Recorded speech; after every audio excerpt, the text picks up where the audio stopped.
Pourquoi les métiers pénibles sont-ils souvent les plus rentables? Bienvenue dans Business Concret, le podcast des entreprises qui tournent vraiment. Je suis Hugo Salard, entrepreneur, et mon objectif, apprendre en marchant et documenter la construction de business concrets utiles et rentables. Aujourd'hui, on plonge dans un principe fondamental du boring business. Les métiers pénibles, ceux dont personne ne rêve, sont souvent les plus profitables. Un épisode assez court aujourd'hui, puisqu'on n'est ni dans une interview, ni dans un exposé.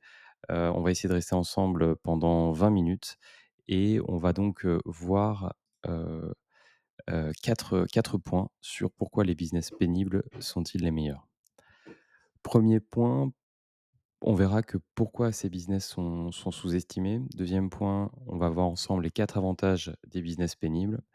Un troisième point qui sera plus illustratif avec des exemples, en France, et un quatrième point, comment se lancer sur un business pénible. Avant toute chose, je tiens à vous remercier pour, celles et ceux qui nous ont fait des retours sur les, premiers épisodes, notamment sur l'interview pas si boring, de Charline, concernant l'ouverture d'une crèche. N'hésitez pas à vous abonner, à partager ce podcast et à mettre 5 étoiles. Et j'attaque tout de suite sur premier er 1 point de pourquoi ces business finalement sont sous-estimés. Évidemment, on a une image sociale, assez négative de certains, business qui sont réputés à tort, à mon avis, sales, durs, manuels, voire peu valorisés, et ce n'est pas pour rien d'ailleurs qu'on parle de boring business aux États-Unis, donc de business ennuyeux. Ils sont même ironiquement là-bas surnommés boring puisque c'est un peu un pied de nez. Au contraire, ils sont hyper intéressants. On a finalement assez peu de jeunes diplômés ou d'investisseurs qui se positionnent dessus. J'ai essayé de chercher un nombre, hein, j'ai essayé de chercher un nombre, pardon, du nombre, de hauts diplômés dirigeants d'un business de ménage à domicile, par exemple. J'ai pas trouvé de chiffres, illustratifs. En France, par exemple, on a, moins de 3 des diplômés de grandes écoles qui s'orientent vers des métiers artisanaux ou de services manuels. C'est une source, CGE, donc ça doit être, Conseil des grandes écoles, 2023. Évidemment, j'ai pas, les chiffres par métier, par exemple, pour les pressings, les entreprises de maintenance, de nettoyage ou de plomberie. Mais à mon avis, ce serait intéressant de creuser là-dessus. Résultat, c'est quoi là concrètement, le résultat? Eh bien, finalement, on a moins de concurrence sérieuse, puisqu'il y a moins de candidats d'un «haut niveau» entre guillemets académique sur un métier manuel. On a des barrières à l'entrée qui sont assez faibles techniquement parlant, ou même en termes de capital par rapport à une grosse start-up qui lève énormément de fonds, mais qui sont psychologiquement très élevés, puisqu'on n'a pas envie d'aller faire un boring business. Et c'est d'ailleurs assez paradoxal du coup, puisque peu de barrières à l'entrée et pourtant énormément. Peu de barrières à l'entrée, techniques ou capital ou de capital, et énormément en termes psychologiques. Donc il y a plein d'exemples, on le verra dans la partie 3, mais qui sont sous-estimés. Le nettoyage industriel, la dératisation, les pompes funèbres, le débarras, les bâtiments, et cetera. Donc voilà pourquoi ces business sont sous-estimés. C'était ma première partie. Je propose de passer à une partie numéro 2, donc les 4 avantages stratégiques des business pénibles. C'est vraiment la partie la plus importante à retenir. Je regarde en termes de temps, on est pas mal puisque ça fait que 3 minutes. Et je découvre un nouveau logiciel d'ailleurs pour celles et ceux qui sont intéressés. Je suis passé de Riverside à Zencaster, qui a l'air bien plus pratique. C'est parti pour les 4 avantages stratégiques des business pénibles. Avantage numéro 1, la demande est constante et prévisible. Pourquoi? Parce que ce sont des business du quotidien. On aura toujours un sinistre d'eau à réparer, une chaudière à entretenir, un décès à gérer malheureusement, ou une crèche à ouvrir pour garder ses enfants. Donc il y a plein d'exemples comme ça, hein. Le ménage, en France, hein, par exemple, qui a une demande constante et prévisible. Le marché français du nettoyage s'élève à 15 milliards d'euros selon l'INSEE. Pareil pour le bâtiment, on le voit, hein, qui est porté notamment par, MaPrimeRénov', qui est une aide, de l'État pour la rénovation énergétique. On voit aussi que l'entretien de chaudière, par exemple, bah, on a 12 millions de Français, de foyers français qui sont concernés chaque année, et c'est d'ailleurs une obligation légale. Donc on pense tout de suite à qui dit obligation légale dit annuelle, dit, récurrence de revenus. On a les normes incendie avec notamment le contrôle extincteur, les issues de secours, c'est des normes qui sont obligatoires annuellement, en ERP, c'est-à-dire en établissement recevant du public. On va avoir les pompes funèbres avec 600 000 décès par an malheureusement, mais c'est un marché qui pour le coup ne connaît pas la crise et qui est stable. On voit donc que le premier avantage de ces business pénibles, c'est une demande qui est constante et prévisible. Le deuxième avantage, c'est que les marges sont élevées. Les marges sont élevées, qu'il y a une forte aversion du client à réaliser lui-même. Un peu comme on l'a vu dans mon propos introductif avec les hauts diplômés qui ne vont pas sur ce type de métier, eh bien, on a les clients qui, encore plus, n'ont pas envie de réaliser eux-mêmes les prestations, et donc les marges sont élevées. Généralement, quand c'est pénible, pardon, dangereux ou peu valorisant, les clients sont prêts à payer. Donc, exemple, on va avoir une prestation de dératisation qui est facturée entre 400 et 800 euros pour 2 heures de travail. Et donc, c'est un coût d'intervention qui est souvent très, très rentable dès le premier déplacement. De la même façon, on va avoir les blanchisseries industrielles où on a une marge nette autour de 25% avec des contrats B2B sécurisés et récurrents. Et puis, on va avoir, par exemple, un troisième exemple, c'est celui des vidanges de fosses septiques avec une intervention qui est facturée entre 150 et 400 euros sur des cycles justement très récurrents. Donc l'avantage numéro 2, c'est qu'on a des marges, élevées, parce que le client a une forte aversion à réaliser le travail lui-même. L'avantage numéro 3, c'est qu'on a une faible concurrence. Donc la concurrence n'est pas forcément très sérieuse. On a 700 000 entreprises, pardon, en France à transmettre d'ici 10 ans, d'après la BPI, donc la Banque publique d'investissement en France, avec une moyenne d'âge des cédants qui est de 58 ans en moyenne, souvent au-delà du coup. Et ce sont des entreprises qui sont très peu digitalisées. On a 60% des PME de moins de 10 salariés qui n'ont pas de logiciel de gestion structuré, c'est-à-dire par exemple pas de CRM, soit de fichier client. C'est une source de la CPME 2023. Donc la concurrence, c'est l'avantage numéro 3 et faiblement sérieuse. L'avantage numéro 4, c'est que ce sont des business qui sont peu menacés par l'IA, donc par l'intelligence artificielle ou par la tech pure. Pourquoi? Parce que les tâches physiques restent incompressibles, à court terme en tout cas, tant qu'il n'y a pas de robots, IA. Mais le back office, lui, est largement optimisable. Donc on va avoir, un planning qui peut s'automatiser, hein. On a des logiciels de gestion de planning qui existent, ne serait-ce qu'un Calendly pour prendre rendez-vous automatiquement, par exemple, dans le calendrier d'un artisan. On va avoir le CRM pour le suivi client. On peut citer, par exemple, HubSpot qui le fait très bien. On va avoir le paiement en ligne qui peut, lui, se digitaliser avec l'envoi d'une facture automatiquement, sachant qu'en plus la facture digitalisée devient une obligation, légale. Hem On peut pas, par exemple, citer, Stripe pour le paiement en ligne et tous les outils de facturation que vous trouverez sur Google. Et puis les devis automatiques, pareil, avant même de payer, il faut envoyer un devis et ça aussi, on peut le digitaliser.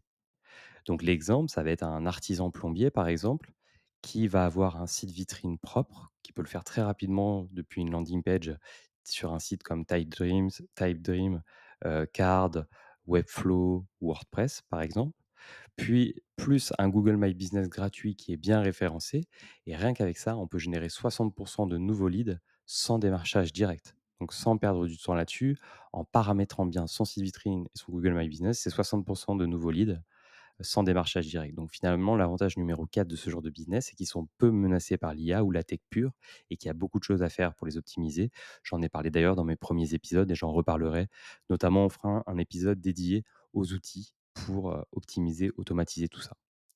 Donc la deuxième partie, hein, qui était, je le rappelle, les 4 avantages stratégiques des business pénibles. Finalement, si on résume, premier avantage des business pénibles, c'est qu'il y a une demande qui est constante et prévisible.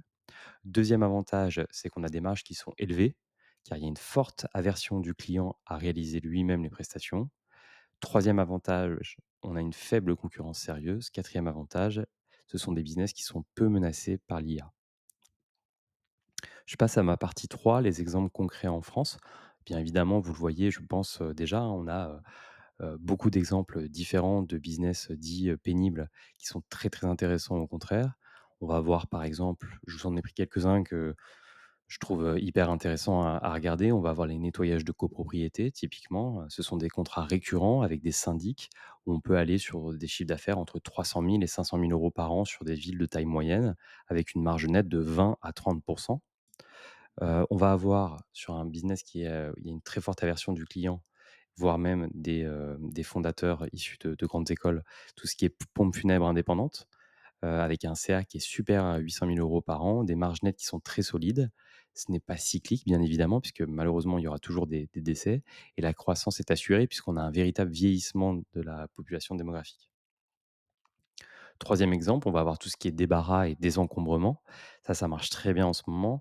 Il suffit de faire un partenariat avec un notaire et des agences immobilières. On a des paniers moyens qui sont supérieurs à 1 000 € par intervention, avec aussi la possibilité de pouvoir recycler, les meubles qui ont été identifiés. Ensuite, on va avoir le contrôle incendie et la maintenance sécurité, par exemple, avec des marchés qui sont réglementés. La récurrence, est très forte puisque chaque année, il faut refaire des contrôles de maintenance et les marges sont entre 25 et 35.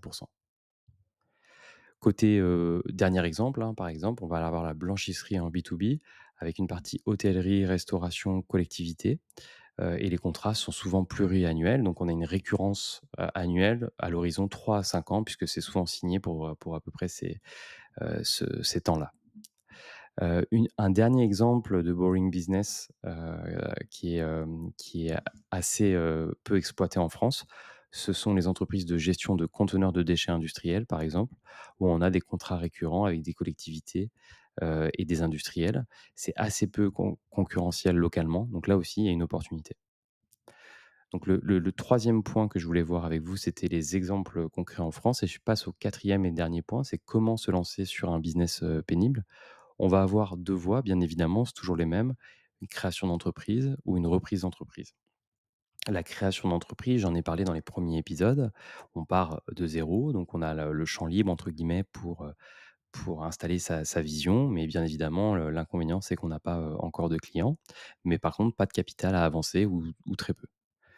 Pour la reprise, d'entreprise et bien, la première chose, c'est qu'il existe des plateformes. Hem, que ce soit au niveau local ou national. On pense notamment à Transentreprise, BPI France, CRA, Fusac. On pense à Alvo Market plus récemment, voire même à France Reprise, je crois, qui s'est lancé très récemment. Au niveau local, on pense plus aux CCI, aux notaires, aux experts comptables, aux cédants, en direct, qui sont, fatigués, par exemple, de gérer, la cession d'entreprise. Donc on va avoir, pour chercher des structures, quelle est la cible finalement qu'il faut imaginer? On en reparlera dans un prochain épisode également, mais on va avoir 3 critères. Une clientèle récurrente, donc pourquoi pas un business qui lui aussi est récurrent, on pense notamment au business réglementé. On cherche des entreprises qui soient, peu digitalisées et un process qui soit perfectible avec des activités, rentables. Hem Il faut être prêt à une phase d'apprentissage terrain, donc ça veut dire 3 à 6 mois en immersion, opérationnelle pour le dirigeant d'entreprise, quand bien même, on ne connaît pas le métier. Justement, pour savoir comment l'automatiser et donner une vision, il faut aller, sur le terrain, 3 à 6 mois. Là aussi, on en reparlera dans un épisode dédié à la reprise d'entreprise. Et enfin, il faut très rapidement, j'en avais parlé dans le manifeste, il faut très rapidement formaliser des standards, et des procédures pour pouvoir automatiser. Donc, par exemple, on va tout de suite se faire un wiki en interne pour la documentation interne. Pour ça, on peut utiliser un outil comme Notion. On va automatiser en place des choses, hein, par exemple la prise de rendez-vous, comme je le disais, qui va ensuite alimenter un devis, qui va lui-même alimenter une facture. On peut utiliser des outils natifs ou on peut automatiser grâce à des outils comme Zapier. Et enfin, on va améliorer la collaboration. Donc, par exemple, on va utiliser Google Workspace pour toute la suite Office et les mails. Et puis, on va utiliser la compta, un outil de comptabilité qui envoie devis et factures comme Pennylane ou QuickBooks. Personnellement, je vous conseille Pennylane pour l'avoir utilisé, c'est bien plus pratique. Donc voilà, quatrième point, c'était comment se lancer sur un business pénible. C'est pas l'objet à proprement parler. L'objectif, c'était de vous prouver que les business pénibles sont les plus intéressants en réalité. Mais c'était pas l'objet. On parlera de comment se lancer finalement sur ces sujets-là. Je vais conclure. En conclusion, je dirais que les business pénibles, bah, ça repousse beaucoup de monde, hein, par essence et c'est justement par essence pour ça qu'ils deviennent très intéressants. On a, peu de concurrence qualifiée, on a des marges qui sont solides, on a une demande qui est stable et finalement on cherche là où les autres n'ont pas envie d'aller. C'est souvent ce qui se passe sur même des startups, hein, qui réussissent bien. On va chercher un problème que les autres n'ont pas envie de résoudre et on vient le résoudre. Là, c'est un problème qui est assez simple à aller chercher puisque je le rappelle, la demande est constante et prévisible, les marges sont élevées parce que le client ne veut pas réaliser lui-même les prestations. On a un avantage parce que le troisième avantage, c'est qu'on a une faible concurrence et le quatrième avantage, c'est que c'est peu menacé par l'IA. Le quatrième point, j'en reparlerai également, mais c'est peut-être le point le plus important. D'ici, 3 ans, la plupart des métiers, digitalisés, intellectuels, vont être totalement transformés par l'IA. C'est ce qui se passe actuellement pour les journalistes, les traducteurs et c'est ce qui se passera plus probablement à terme pour la plupart, des métiers. Or, à court terme, les métiers, dits, pénibles seront pas digitalisés. Donc on n'est pas sur des métiers sexy, par contre, on est sur des métiers très rentables. Voilà, j'espère que je vous ai convaincu, les business pénibles sont les meilleurs. On se retrouve pour un prochain épisode de Business Concret. N'hésitez pas à partager à fond, ce podcast, ça m'aide vraiment à continuer, à laisser, 5 étoiles et laissez 5 étoiles s'il vous plaît sur Deezer, notamment Apple Music et Spotify. C'est pas simple à trouver, mais je crois que c'est sur la page du podcast. Voilà, si vous avez aimé, laissez un commentaire également. Voilà, j'étais un peu speed, mais j'avais pas beaucoup de temps. J'espère que je vous ai, convaincu. Cet épisode a duré, 15 minutes. J'essaierai de faire les épisodes en solo à peu près, avec cette longueur-là d'épisode. Merci, à toutes et à tous pour votre écoute et à bientôt sur le terrain. Ciao.